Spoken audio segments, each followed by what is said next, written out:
जी बिल्कुल, मल का मुकाबला, चैलेंज का मुकाबला जो अमजद बुगटी और गुलाम सैन के हवाले के बीच में जो झोल में हुआ, वो आज यहाँ पर अमजद ने जीत लिया है। आइए अमजद क्या कहेंगे आप? जी बिल्कुल, ये जो प्रोग्राम है बहुत दिनों से चैलेंज चल रहा है कि गुलाम सैन पठान कह रहा है कि सिंध में ऐसा कोई पहलवान नहीं है जो मुझे हरा सके, इसलिए हमने उसको ओपन चैलेंज दिया है। तो अगवान उन्होंने यहाँ प्रोग्राम रखा है 13 तारीख को। 13 तारीख के मुताबिक हम यहाँ आए हैं और हमने मुकाबला किया है, हमने मुकाबला जीता है अल्लाह की करम से, हमारे सिंध वासियों की दुआओं से। उन लोगों ने मुझे आगे किया है, कुछ पहलवानों ने, हमारे सिंध के पहलवान हैं, हमारे सिंध वासियों ने, उन लोगों की दुआएँ हैं, मेरे उस्ताद की मेरे साथ दुआएँ हैं, मेरे माँ बाप की दुआएँ हैं, आवाम की दुआएं हैं। हमने आज मुकाबला किया है, हमने आज मुकाबला जीता है।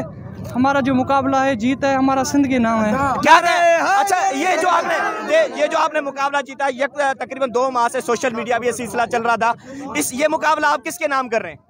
ये मैं अपने सिंध वासियों के नाम कर रहा हूँ। अच्छा, हमारा जीत जो है सिंध के नाम है। जी बिल्कुल, जीत के साथ है। तो अमजद बुगटी जो कि बाकायदा मैच जीत गए। मेहरबानी।